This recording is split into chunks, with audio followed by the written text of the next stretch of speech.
subject yataraiza kuti yatinowana pavhesi ya5 kuti usachema kana kuti weep not.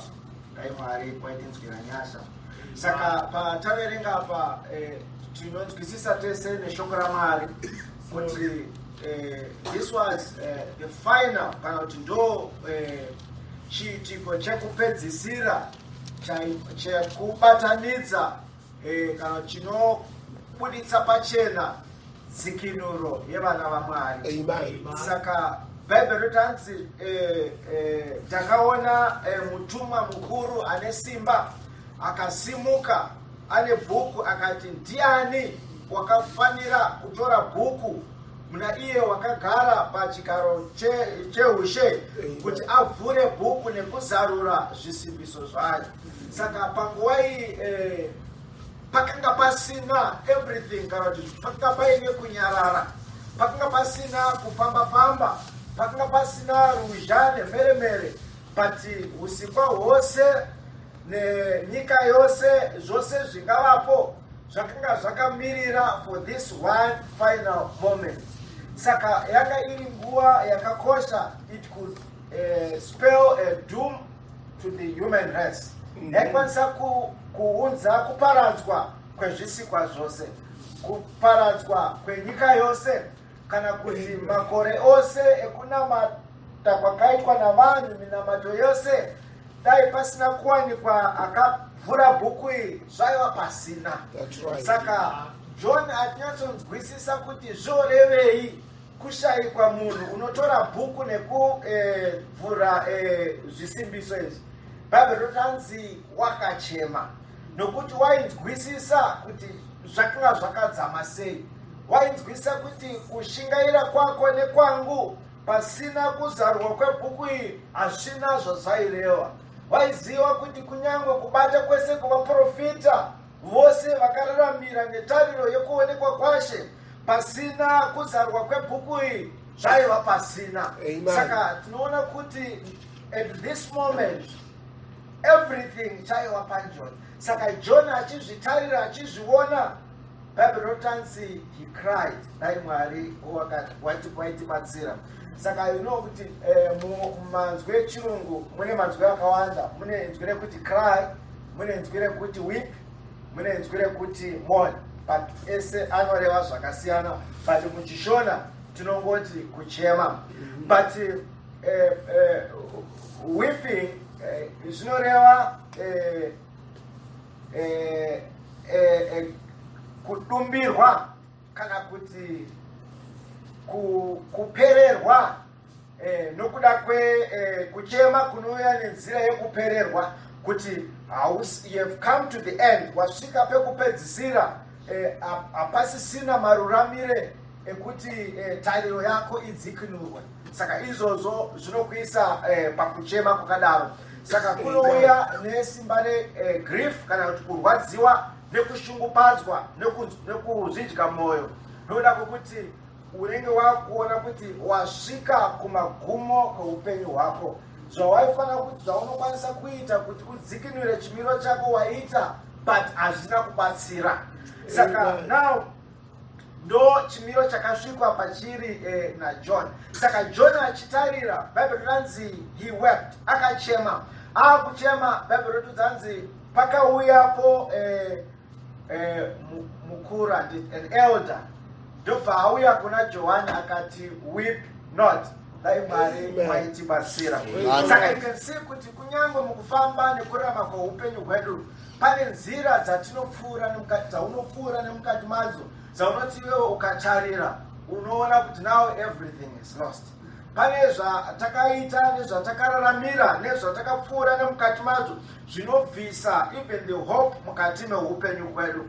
But panapa ndo chimiro chakanga chiripo. Saka Bible rinotiudza pamusoro pekuti wakataura kuti weep not, he was an elder.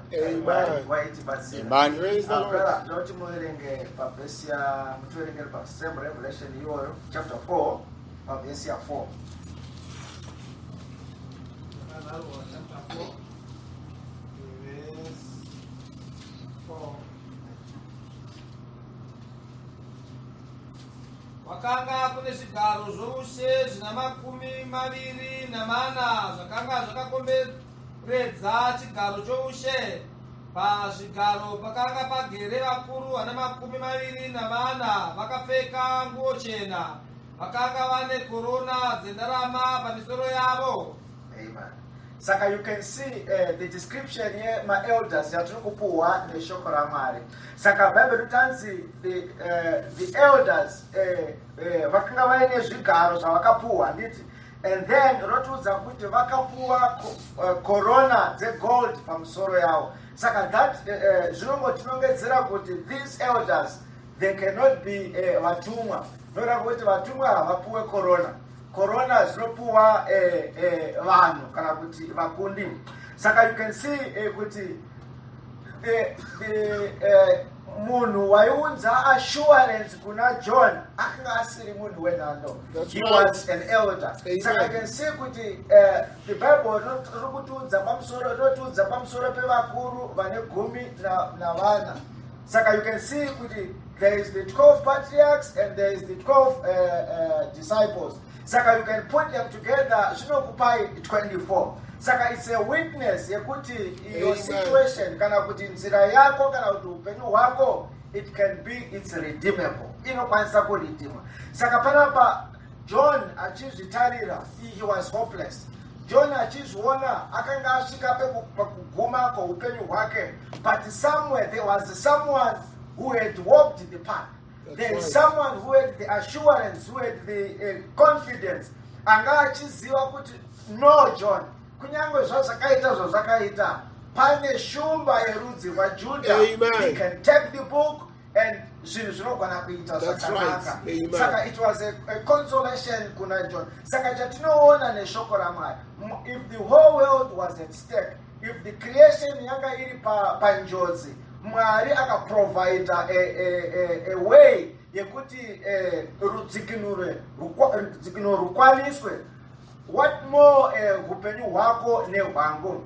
Upenyu hwako nehwangu, it's a small part of the creation ya Mwari. Saka kana Mwari ane hanya kana kuti achikwanisa kuti weep not on this particular instance, how much more pa upenyu hwako nehwangu? I don't think kuti tatasvika pastage yekuti everything is at stake azvinhu zvose zvaakuparara. Saka what you are seeing neshoko raMwari zvekuti kunyangwe wapfuura mawapfuura namo, kunyangwe uri pakurwadziwa, kunyangwe tariro yese usisina, shoko raMwari rinoti dai dziri kutiratidza kuti weep not. Dai Mwari waizviranyanya. Saka John unoudzwa there is a way, pane mukana, pane nzira, pane tariro. As much as nzira yako kana kuti maonero ako zviri kuita senzi zvapera, maonero ako uri kuti hapasisina nyaya, manzwiro ako uri kuti aiwa ndaparara, but the elders are witnessing that they are testifying kwatiri kuti there is hope and you can rise up, you can walk, you can be redeemed. Dai Mwari waitinzwira nyasha. Saka the good parts is vataona inzwira harisi kubva kune chero munhu, it's coming from an elder. That's right. Inzwira harisi kubva kuvanhu vasingaziwe the beaten path. These people have been crowned and they've walked the way and they're giving us the assurance yekuti we can make it. Dai Mwari waitinzwira nyasha. Saka mushure meizvozvo Job, the Bible noti yanzi ndakaona gwayana rakaita serakabayiwa ikatora bhuku. Saka zvose izvo zvaitika, there was joy in heaven. Ndoda kuti redemption kana kuti ridzikinurwo kwanga kwakwaniswa. Dai Mwari waitinzwira nyasha. Saka mafambire ekereke yaMwari kana kuti nzira dzedu hama, there are situations that tinosangana nadzo. Pane zvatinotarisira, zvaunoona zvichienda tariro inoenda ichipera, ingava mhuri yako. The slightest pawanga wakatarisira kuti apa ndo pane ramangwana, you can see zvichinyungudika sekenduru, kudakara pasala pasisina chinhu. But shoko raMwari riri kuuya kwatiri richiti weep not. Amen. Amen. That's right.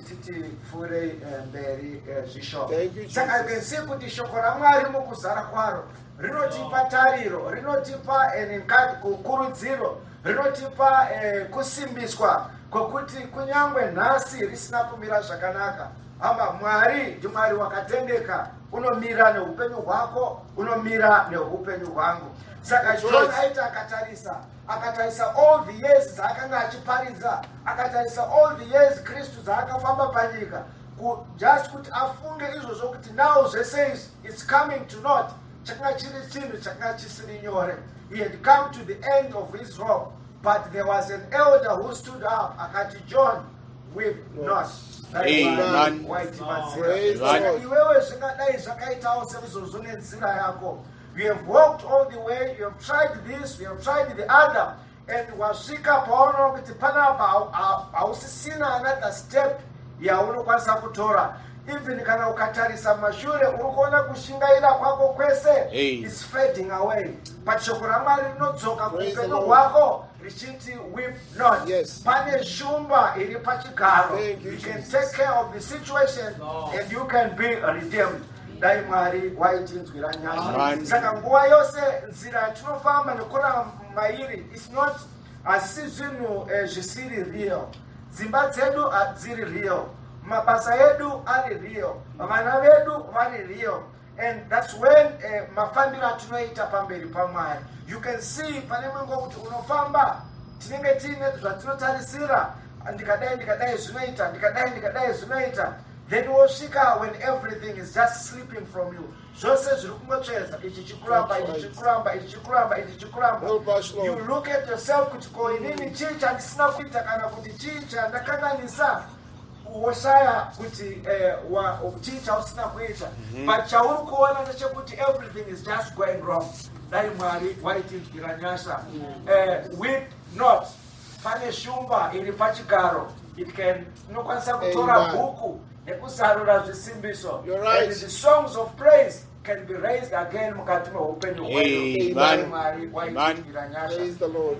And kuna Luke, book of Luke chapter 7. Tunakuona something ipapo. Luke chapter 7.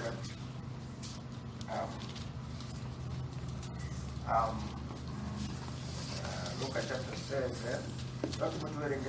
From verse 11. Maybe. Verse 11 up to 14. Verse 11. Chapter 15. Zvino nezuva rinotevera wakaenda kuguta rainzi Naini. Vadzidzi vake navanhu vazhinji vakaenda naye. Zvino wakati achiswedera pedyo nesuo reguta, akaona vanhu vakanga vakatakura wakafa, mwanakomana mumwe wogawa mai vake. Yaiva vashirikadzi navanhu vazhinji veguta vakanga vanaye. Zvino Ishe wakati achimuona akamunzwira tsitsi, akati kwaari, usachema. Ipapo akaswedera akabata bwanyanza vakanga vachitakura, akamira akati, jaya, ndinoti kwauri, muka. Iye wakanga akafa akagara, akatanga kutaura, akamupa mai vake. Saka panapa we are seeing tikuoneswa again chimwe chiitiko chakaitika. Bhaibheri rikutiudza kuti Jesu Kristu navadzidzi vake vachifamba senguva yose. Vakatanga kufamba vachipinda mumusha uyu wainzi Naini. Saka musha uyu vachipinda mumusha uyu vakaona boka revanhu vakanga vachiuya. Boka iri rakanga risina manzwi emufaro. Boka iri rakanga risina rugare. Saka Bhaibheri rotanzi vakanga vakatakura munhu wakanga wafa. Rakanga rakatakura vanhu vakanga vakatakura munhu kana chitunhaichi anga ari, Bhaibheri rotanzi akanga ari mwana wechirikadzi. Dai Mwari waitibatsira. Saka zvoreva kuti vanhu avaitobuda kuenda kumakuva. Saka the mere fact yekuti uyu munhu wakanga wafa, akanga asisina tariro, pakanga pasisina tariro yezvake pakati paivavo vakanga vari vapenyu. kana sindosaka Bible rikudza kuti vakanga vakutobuda muguta zvoita kuti there was no hope yake pakati peivavo vari vapenyu. Chavakanga vakuita was just to give him the final respects zvokumuviga nekumufushira nekuti pake pakanga papera. Saka pa that incident Bible ridanzi Jesu Kristu wakanga achiuyawo nenzira yavo. Saka vasvika pachimiro chakadaro Bible rinonatsa kurondedzera kutipa kuti zvakanga zvakamira sei. Roti akanga ari mwana wemukomana. We all know kuti continuation kana kupfuurira mberi kwerudzi kunoiswa mwana wevakomana. So if there was a tomorrow, kana kwaivazowaponera mangwana remhuri, it was vested mumwana iye. But at this point in time, akanga apa hwanyanza. He was on handizvi kuti chishona chinoti chii chekutakurisa bhokisi remunhu tichienda kumakuwa chiya. Ndo paakanga ari ipapo. Saka you can see kuti as far as this family was concerned, that was that. Kana vanga vaine pfuma yavakanga vainayo, it was a write-off. Kana vanga vaine zvanga zviripo zvakabasa akainaka avakanga vaita zvakanga zvapera, because the last person anga aine maruramire ekupfudza mberi zviri zvemhuri was on the deathbed. Saka dai Mwari waitibatsira. Saka at that moment Jesu Kristu wakapfuura nepo. Saka mwana uyu Bible rotudza anzi angari mwana mumwe woga wechirikadzi, which means mai ava vakanga vasisina futi maruramire ekuita vamwe vana. Saka the only thing chavakanga vainazvo angari mwana uyu, and now he had gone. Saka Bible uya roti anzi Jesu Kristu avatarisa. Bible roti he had compassion. That's right. Amen. Saka chakango tsitsi dzashe Jesu Kristu dzakanga dzakasimba kudakara this procession ichienda akabata chimbedha ichocho vese they come to a standstill vakamira nokuda kwokuti Mwari ka Jesu Kristu wakanga abatwa kana vakuda kuratidza tsitsi nenyasha dzake. Saka Bible rotudza richidanzi akatarira kuna mai vaye akati mai musachema, even though everything is lost. Kunyangwe mwana wanga minaye tariro yenyu yekupedzisira pasisina, but weep not. Dai Mwari waitidziranyasa. Saka ishe umwe chete unokwanisa kuuya mukati meupenyu hwako in the same manner nokuda kwokuti tiri vana vaMwari. You might have unogona kunga wasvika pakupedzisira kwetariro yako, unogona kunga waedza this and that and pasisina tariro. Haba Mwari wekudenga une hanya nenyasha neumweya wako. Saka unokwanisa kubata and arrest your situation. Zvose zvikamira, unokwanisa kumisa nhamo dzako, unokwanisa kumisa kunyangwe vadzivisi wako, unokwanisa kumisa kunyangwe zvinokushungupadza mukati meupenyu hwako, nokuti ndiye mambo wemadzimambo. Dai Mwari waitinzwira nyasha. Saka Jesu Kristu wakabata wanyanzawo vose vakamira, akaudza mai akati usachema, akatarira kumukomana uya kuchitunha chiya akati young man, rise up. Dai Mwari waitinzwira nyasha. Anzi jaha rakakwakuka rikamira akapuwa akadzoserwa zvakare kuna mai wake. Mwari unokwanisa kudzosera. Mwari can restore your situation. Mwari can restore your family. Mwari can restore your hope. Mwari can restore your joy. Dai Mwari waitibatsira. Nzira yedu inogona kunga ichigogonera. Nzira yako inogona kunga ichimanikidza. Nzira yako inogona kunga ichirwadza. But hama yangu ni hanzvadzi, kusachema nekuti Ishe uripo. Unokwanisa kupfuura nenzira yako, akabata hwanyanza, akadzosera zvawarashikirwa nazvo. Kusachema iwe John, pane shumba yorudzi rwaJudha iyo yakakunda kuti igadzirise nyaya dzakadai. Kusachema iwe John, kuna shumba yorudzi rwaJudha yakakunda kuti kana tasvika pakuomerwa pawepo netariro. Kana nyika yose yakuenda kukuparadzwa pawepo nekudzoredzerwa. Ndiye Mwari watinonamata, ndiye Mwari watakatenda, ndiye Mwari watine tariro maari. Dai Mwari waitinzwira nyasha. Guta rose rakanga ragutsikana kuti zvapera. Guta rose rakanga rachapupu chekuti chaapa kwakunofushira. Guta rose rakanga richipupurira kuti hapasisina chiripo. Asi Jesu Kristu wakauya nenzira yavo akati aiwa musachema, jaha mukomana muka, and there was a restoration. Dai Mwari waitibatsira, ndiye Mwari wataunganira manheru ano, ndiye Mwari watiri kuuya kwaari, ndiye Mwari watinonamata. Unodzoreredza zviri upenyu hwedu, unodzoreredza mufaro wako, unodzoreredza simba roruponeso, unodzoreredza kunyangwe kururama matiri, unotidzoreredza kunyangwe kushumira Mwari kana bedzi tikauya kwaari. Dai Mwari waitinzwira nyasha. Zvingadai zvichirwadza, zvingadai zvichiremera, zvingadai zvichibaya mwoyo, hama yangu hanzvadzi, weep not. Dai Mwari waitinzwira nyasha. Amen. Saka Mwari akuvafadzei, Mwari akuitirei zvakanaka. Tipfuurire mberi tichishumira Mwari.